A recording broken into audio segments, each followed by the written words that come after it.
semuanya, selamat datang di podcast Kawah Ijen. Di sini aku Gepira ditemenin sama narasumber spesial kita yang bakal ngobrol-ngobrol beberapa waktu ke depan bareng kita, yaitu ada Karena. Halo. Halo Karena, apa kabar? Kabar baik, alhamdulillah. Oke, gini Kak, aku kan dengar kayak perubahan perilaku dalam moda transportasi nih. Itu tuh maksudnya gimana sih? Tolong jelasin dong biar aku sama audiens juga bisa paham. Jadi ya, perubahan perilaku khususnya dalam moda transportasi itu kayak pola masyarakat dalam memilih dan menggunakan sarana transportasi gitu. Dari yang dulunya tuh mereka pakai kendaraan pribadi ya, kayak motor, mobil gitu. Sekarang berubah jadi ke transportasi umum ya.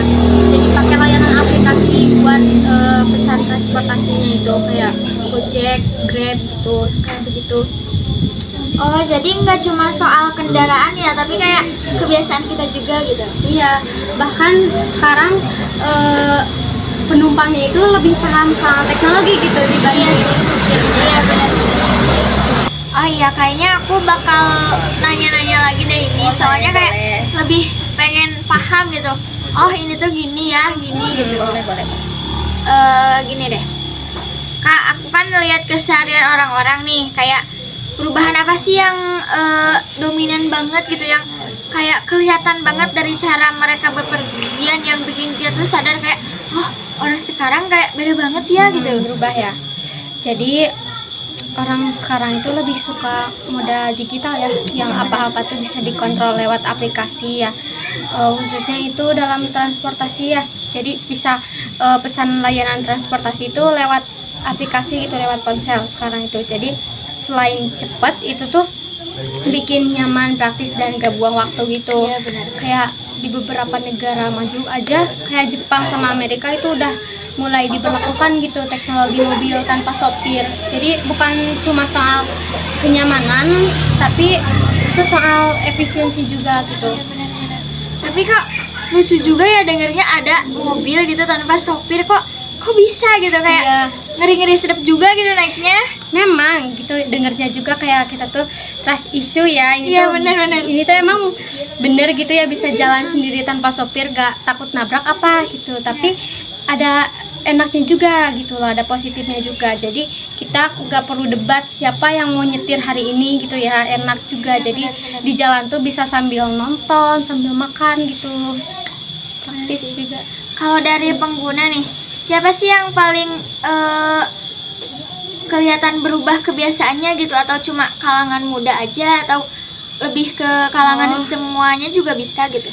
Hampir semua kalangan sih, Iya mulai dari pelajar sampai pekerja kantoran itu udah terbiasa banget gitu pakai layanan aplikasi buat transportasi gitu.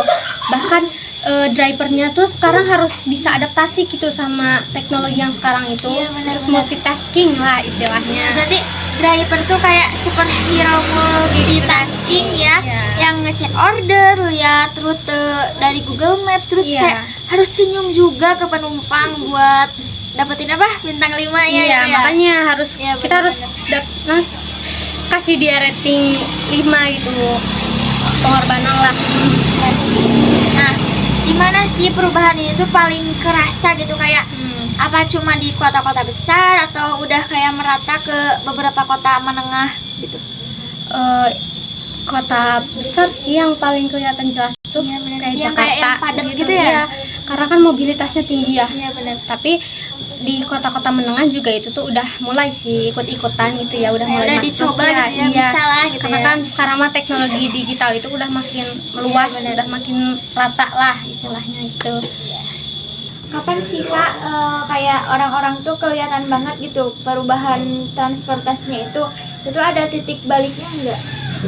Jadi ya orang-orang mulai berubah itu waktu transportasi online booming. Pas pandemi COVID-19 tuh ya kan, lockdown itu ya. Terus orang-orang tuh jadi mulai pakai aplikasi buat layanan transportasi tuh biar praktis, Iya. cepet, sama ngurangin kontak fisik lah. Iya, gitu. benar-benar. Jadi gitu. Jadi mereka tuh pengen yang aman gitu. Biar lebih praktis juga kan ya. Iya cepet lah, gak ribet. Iya, pandemi itu kayak tombol percepatan gak sih? Semua orang tuh tiba-tiba belajar pakai aplikasi digital, terus cek rute otomatis dan sebagainya gitu. Iya, jadi memang kadang perubahan itu cepet banget gitu ya, Iya, benar. menyebarnya tuh.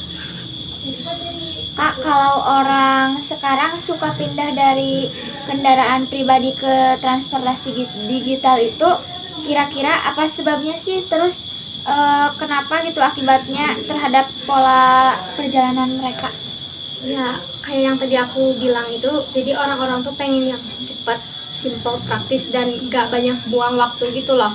Jadi dengan adanya layanan transportasi online ini, mereka tuh kebantu banget karena kita tuh sekarang nggak perlu capek-capek nyari ojek yang nongkrong di Di pangkalan gitu ya? pangkalan gitu ya. Jadi sekarang mah tinggal pesen, tinggal tunggulah gitu. Jadi mereka tuh kayak mempercepat gitu, sama ya lebih praktis kayak tadi aku bilang. Ya benar-benar. Oh gitu ya. Jadi akibatnya sekarang jalanan mungkin kayak lebih kosong, lebih enggak terlalu macet gitu ya, karena nggak banyak yang pakai kendaraan Iya. pribadi juga, udah berpindah ke transportasi umum gitu ya. Iya, jadi karena orang-orang udah mulai kecanduan sama yang digital itu ya, transportasi online itu, jadi mulai mikirin soal biaya, efisiensi, dan keamanannya itu tadi. Terakhir deh Kak, gimana sih proses perubahan itu kayak bisa cepet banget gitu? Terus hubungannya sama kebiasaan digital tuh gimana? Jadi kan kebiasaan digital itu udah melekat banget ya di hati orang-orang. Jadi mereka pakai aplikasi itu buat hampir semua hal gitu, khususnya tadi buat transportasi. Ditambah sekarang udah banyak teknologi pintar kayak AI ya, buat nyari rute otomatis gitu, sama yang tadi aku sebutin itu teknologi mobil tanpa supir. Nah, jadi perilaku pengguna itu terjadi otomatis. Ah iya, kebiasaan digital tuh kayak virus positif yang sekali kena langsung nyebar. Terus ada kayak map, sensor kendaraan, kayak AI, mobil tanpa sopir itu tuh orang-orang tuh malah nggak takut tapi penasaran gitu. Iya, karena teknologi itu juga ngebentuk perilaku kita juga, ikut ngerubah gitu. Oh jadi gitu ya Kak. Sekarang aku lebih paham dah tentang perubahan dalam moda transportasi itu kayak gimana. Makasih banyak ya buat Karena yang udah bisa berbagi ilmunya sama kita di Ya, sini. sama-sama. Semoga aku sama kalian juga yang dengerin bisa makin paham tentang perubahan dalam moda transportasi itu ya. Mungkin cukup sekian ya dari aku. Makasih banyak buat Karena. Semoga kita bisa sering-sering lagi di podcast selanjutnya. Sekian, bye.